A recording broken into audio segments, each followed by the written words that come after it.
panahon na para tayo mag-adapt ng isang ng isang sistema, ng isang konsepto para po sa larangan ng mga kumpanya na merong manggagawa at merong mga empleyado.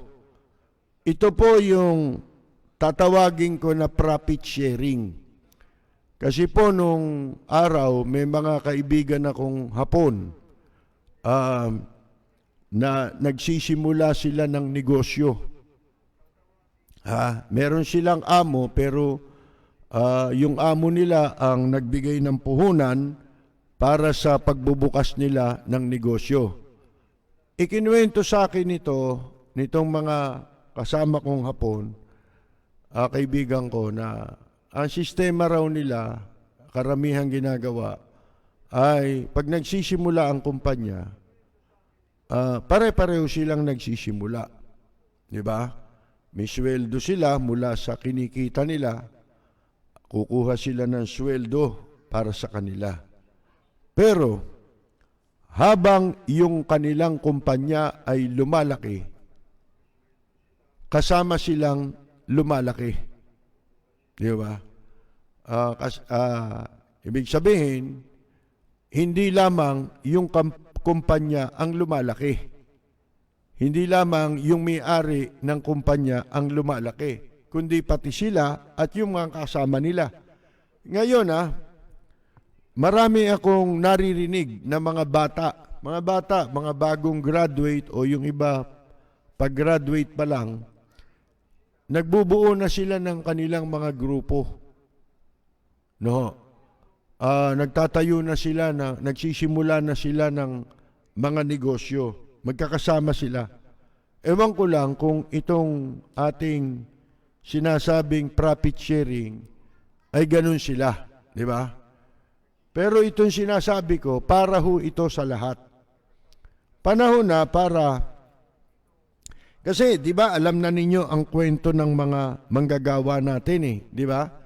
Pag nagsimula ka manggagawa, ang inaasahan mo nga lang, magkaka-increase ka dahil kailangang makaagapay yung iyong kinikita doon sa iyong gastusin at mga bayarin. Di ba? Pag tumaas ang halaga ng bilihin, tataas lahat yan Gasolina, tataas muna. Tataas ang bilihin. Pagkatapos tataas na ang bayarin. Paano ngayon yung kinikita mo maiiwan? Di ba? Na mababa at hindi ka na makakaagapay. So, liliit na yung halaga ng iyong kinikita. Kaya, nangangailangan na naman na ikaw ay mag-demand ng karagdagan para sa sweldo mo. Karaniwan na nating naririnig yan sa mga employer, pag nagdagdag kami ng sweldo, kami naman na mahihirapan. Di ba? Ngayon, siguro, ang dapat na maging konsepto natin ay pag-aralan na ang pagsasabatas. Hindi pwedeng ito ay katulad nung sinasabi nila, minimum wage, itataas. By law pa yan di ba? Hindi yan basta sinabi mong itataas. Gustuhin man ng presidente, tataas na sweldo mo. Hindi. Kailangan yan pagtibayin pa sa batas Ibig sabihin, ito mga batas na ito, walang kwenta ito. Mga kaibigan, kung hindi tayo magsasagawa ng tinatawag na bagong konsepto o hindi tayo mag-a-adapt ng bagong konsepto na ang mga manggagawa ay may opportunity sila ay guminhawa habang sila ay nagtatrabaho.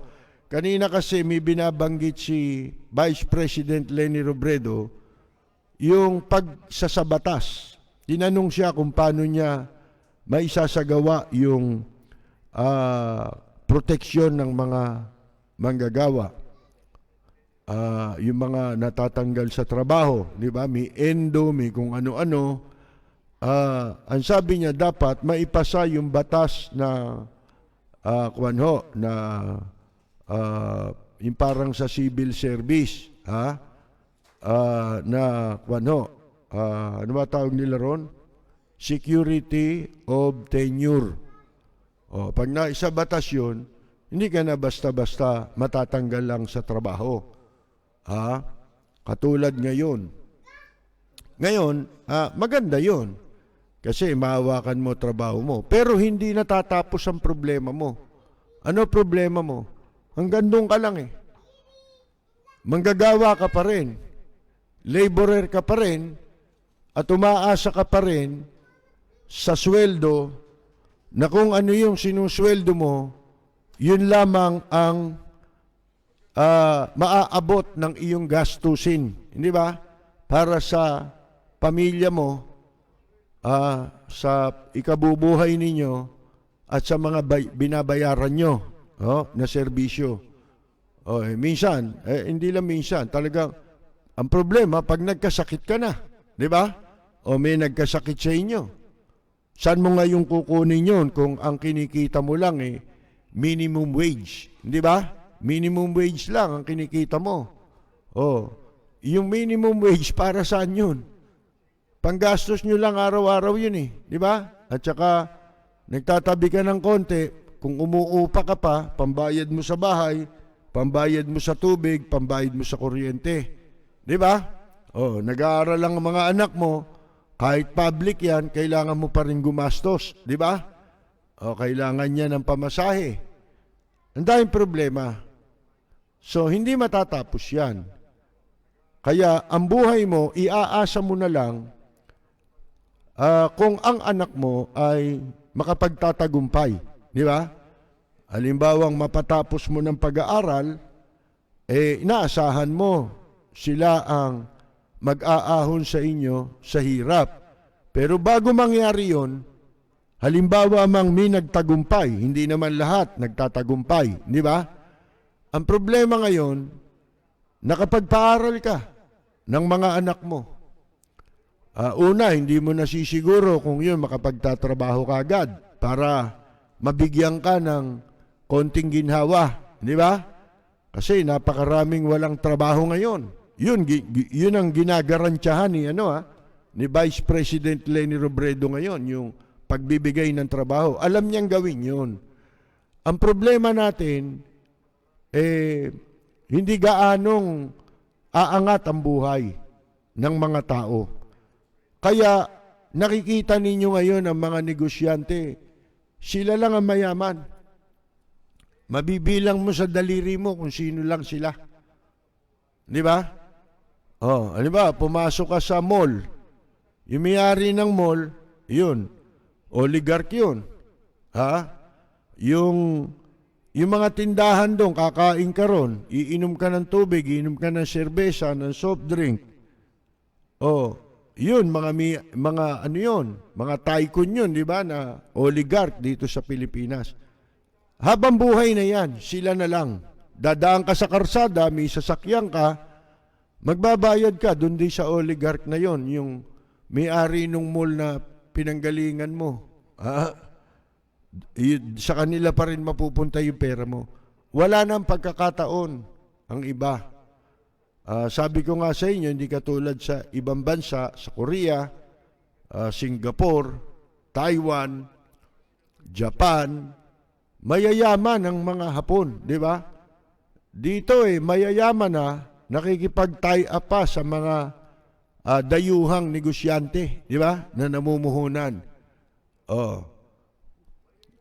Ngayon, ang sa atin po, yung konsepto dapat ng profit sharing ang ma-establish dito sa Pilipinas, ang mai-adapt dito sa Pilipinas para sa mga employee-employer relation.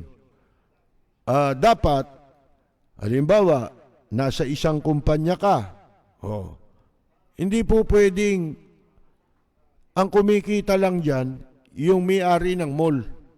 Hindi ba?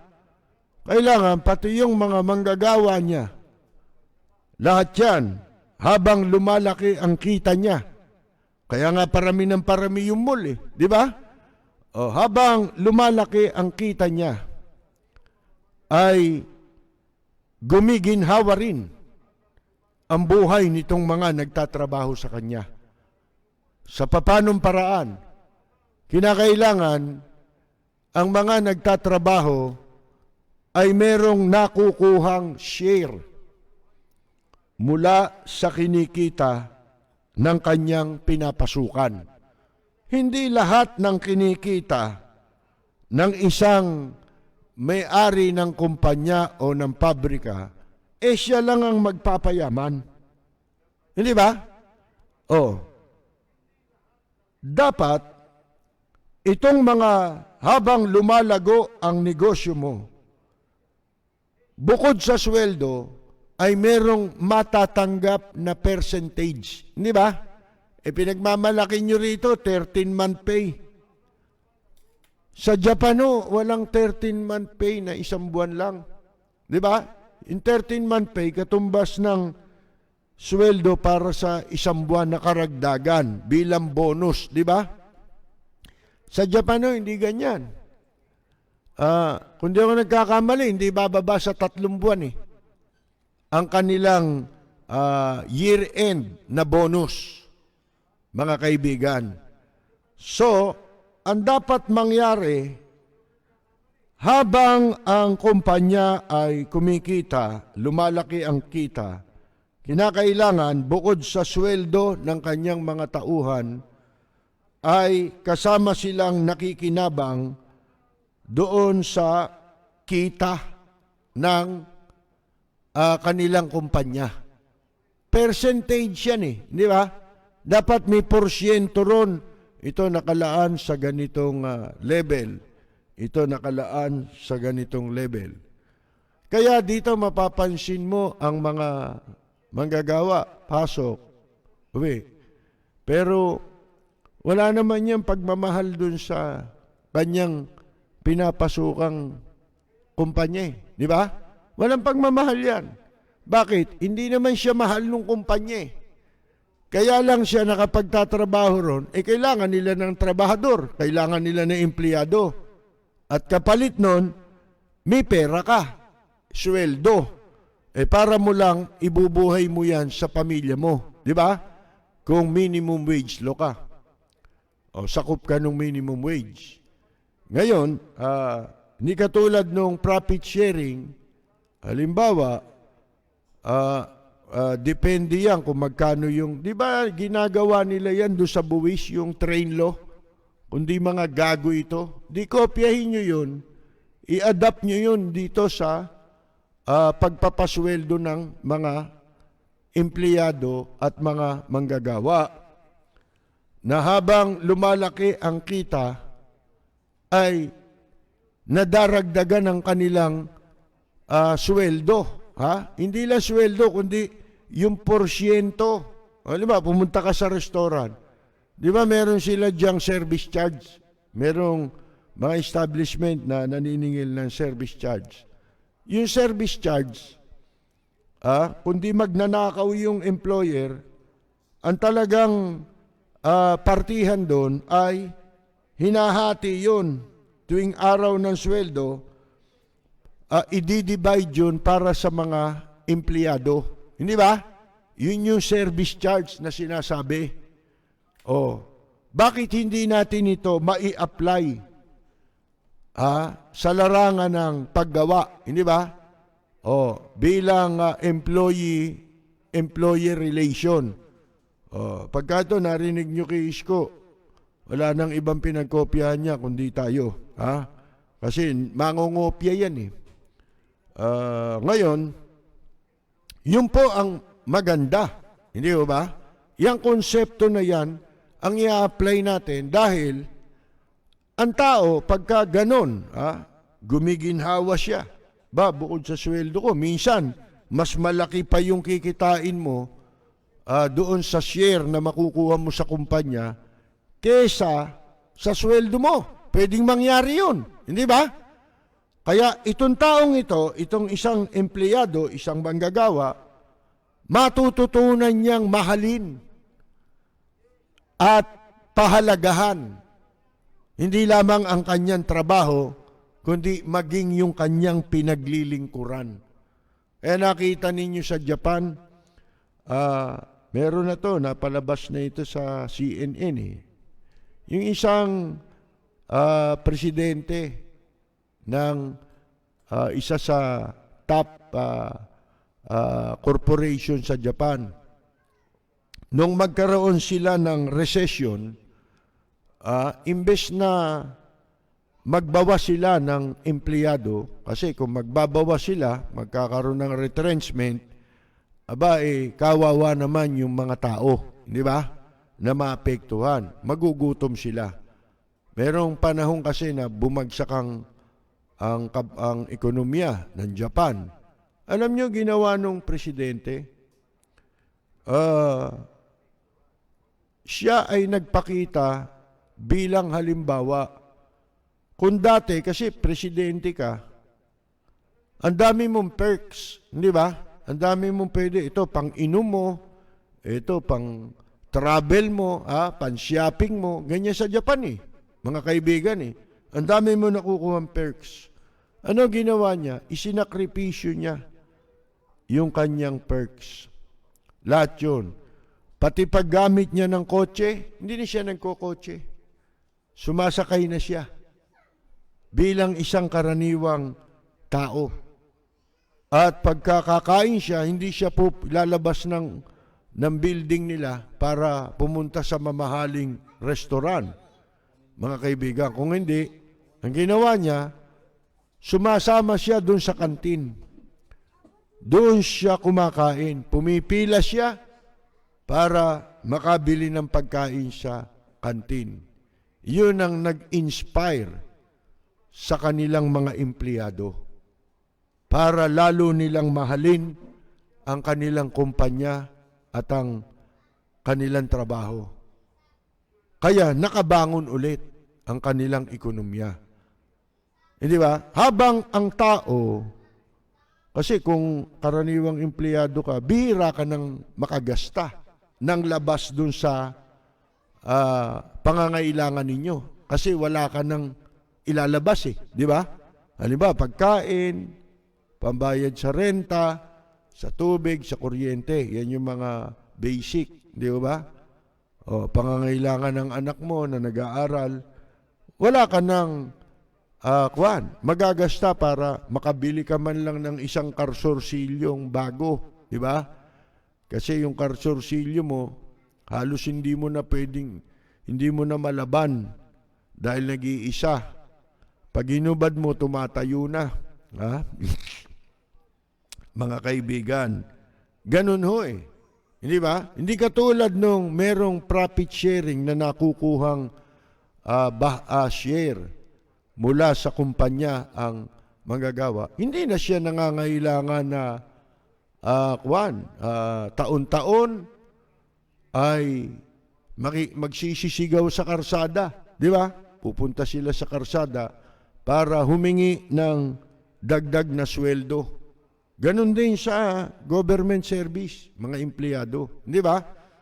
Ginagawa rin yan Hindi nga lang sila nagrarally. Pero ngayon, di ba nakita ninyo yung mga ipinangako sa mga health workers hindi naman naibigay, di ba? Kaya nagwawala yung ating mga health workers. And by the way, ang credit na dapat nating kilalanin dito, hindi ang gobyerno. Kung ngayon medyo medyo nawawala ang panganib sa banta nitong COVID dito sa ating bansa. Hindi dahil sa gobyerno yan. Una, dahil sa tao, sumusunod. Pangalawa, lalong-lalo na, dapat nating bigyan ng pagkilala itong mga doktor, mga health workers, mga frontliners. Dahil sa kanila, napakalaki ng nagawa nilang bahagi. Katunayan, marami na ang umalis ng bansa, pero yung mga naiwan dito, sinika pa rin nila na kanilang magampanan ang kanilang tungkulin, hindi ba? Para maisalba ang ating mga mamamayan at ang ating bansa. Ngayon, yun ang sinasabi natin. Hindi nila nakuha yung mga frontliners, yung mga health workers, yung kanilang yung ipinangako ng gobyerno. Maya-maya na naman, bibigay daw, hindi na naman bibigay. Maglalabas ng konti ngayon, tapos tatagal na naman, wala na naman. Pero yung Parmalee, ang laki po ng ika nga nakaw. Ano po, yan po, tignan ninyo. Pero kung meron tayong maayos na bagong sistema, kamukha ng sinasabi nating profit sharing, na bawat nasa private business, companies o mga pabrika yan, mga manufacturers, dapat kasama lahat. Kahit anumang negosyo. Kay maliit man yan, kay malaki yan, basta kung ano yung kinita ng kumpanya ay meron kang bahagi ron. Kaya sa Japan, ito pa isang importante. Yung sa buwis. Doon, hindi malupit ang paniningil ng buwis mga kaibigan Ang totoo ewan ko ngayon ewan ko kasi medyo tinamaan din ang ekonomiya ng Japan. Hindi lamang nitong pandemic, kundi bago pa mag-pandemic. Medyo hindi maganda ang economy sa Japan. Kaya natatandaan ninyo, ang pag-asa sana nila itong Olympics na ginawa, di ba? Pero wala nasabay dun sa pandemic. Bakit nila pinilit na ang Olympics ay magawa dun sa Japan, di ba? Kasi may bidding yan binibid yan sumali sila ron, ginastusan nila itong Olympics na katatapos lamang nang walang nangyari. Ang dami nilang ipinagawa. Ang laki ng ginastos ng mga ng gobyerno ng Japan sa pag-asa na makakatulong ito para sa pagbangon ng kanilang ekonomiya. Nasabay sa COVID. Pero alam nyo, ang Hapon, ayaw nila nang napapahiya. Kaya tanggapin man at sa hindi, mas pinili nila na ituloy yung Olympics, mga kaibigan, kahit walang tao. Kahit limitado ang tao, nilimit lang sa mga atleta ang pagpunta ron sa Japan. Mga kaibigan, walang kinita. Pero isipin ninyo, kasi pagka ang tao, lahat ay natutulungan na guminhawa sa pamamagitan ng batas. Yan ang gobyerno, di ba? Yan ang tungkulin ng gobyerno. Yung mga tao, kung meron niyang mas malaking pera na nahahawakan, iikot ang ekonomiya natin. Hindi ba? Kasi dito nila gagastusin yan. Hindi katulad ng mga tulisan, magnanakaw sa gobyerno, at saka ng mga tulisang negosyanteng oligarch dito sa Pilipinas. Itinatago nila yung pera nila sa abroad. Kaya yung pera nila ay hindi umiikot dito sa ekonomiya natin. Hindi nagsisirculate dito. Paano? Nakatago. Yan ang mga walang hiya mga kaibigan. Pero kung ang mga manggagawa ay magkakaroon tayo ng ganyang klase ng sistema, itong profit sharing, lalaki ang mahahawakang pera ng mga manggagawa na kanila namang gagastusin din, hindi ba? Sa Japan, yung mga, nung araw, nung inabot ko, nung maganda pa ang ekonomiya nila sa entertainment, di ba? Sa nightlife at saka entertainment business. Alam niyo ba yung mga customer? Mga customer sa Japan, kahit walang pera, nakakapunta sa club. Walang dalang pera yun, mga kaibigan. Tinatawagan pa nga yan ng mga bar ng mga club. Tinatawagan pa nila yung mga regular guest nila. Punta ka rito. Hindi, wala akong hindi, pumunta ka rito Alam niyo kung bakit? Yung kanyang magagasto sa pag-inom ay sa kumpanya sisingilin. ipapadala yung billing sa kumpanya pagka malapit na yung sweldo. Mga kaibigan, ganun doon. Kaya nakakapag-good time ang tao ron anytime. At eto pa, sinasadya talaga ng maraming Hapon na mag-good time. Bakit? Kasi yung perang ginasta nila sa pag-good time nila, mababawasan sila ng pagbabayaran sa buwis.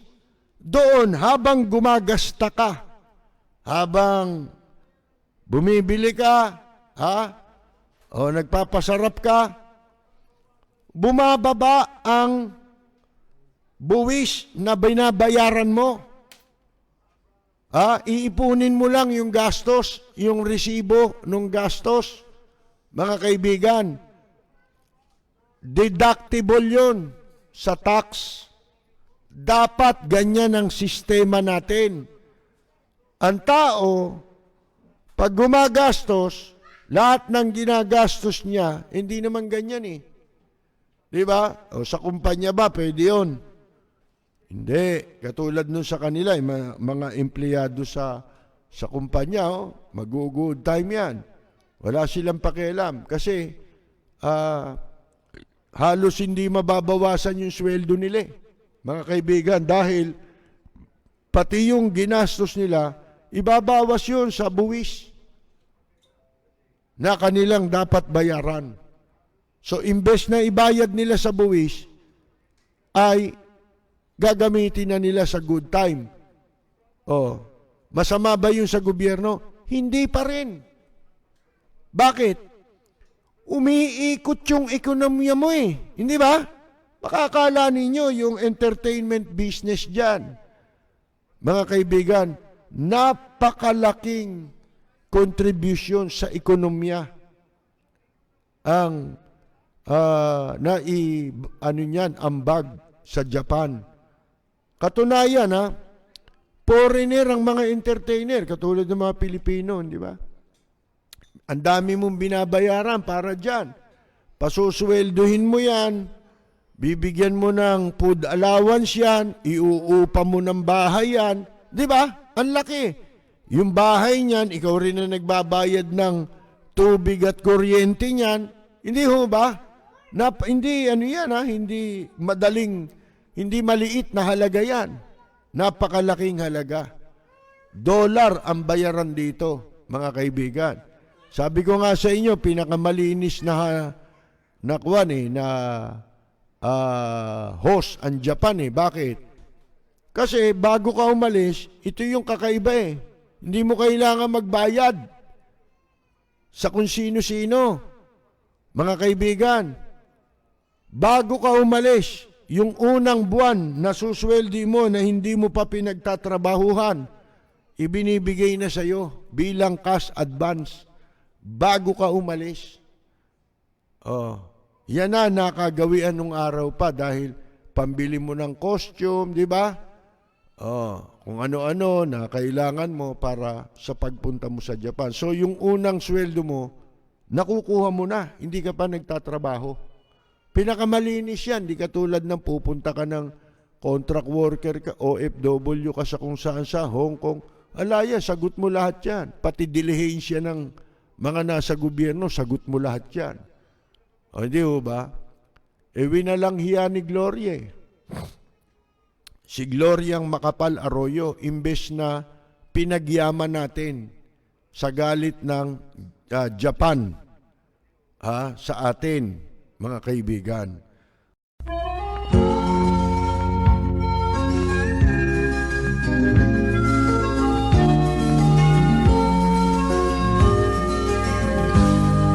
Sa bayan ko ay isa ang lahi, dito'y wala ang pagkukunwari.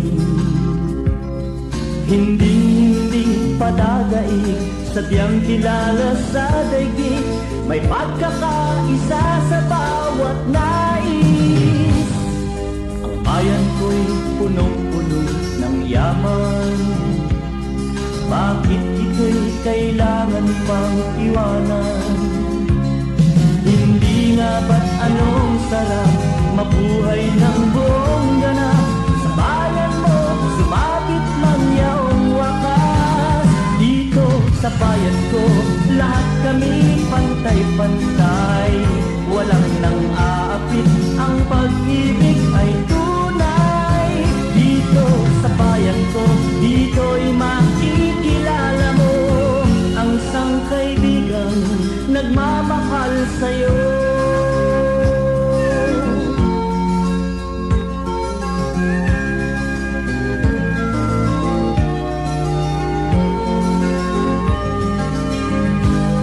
Ang bayan ko'y punong-puno ng yaman.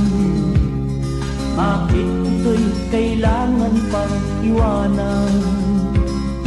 Hindi nga ba't anong sarap mabuhay ng buong ganap? Sa bayan mo, sumapit ng yaong wakas. Dito sa bayan ko, lahat kami pantay-pantay. Walang nang aabit, ang pag-ibig ay tunay. Dito sa bayan ko, dito'y makikilala mo ang mga kaibigang nagmamahal sa'yo. Dito sa bayan ko,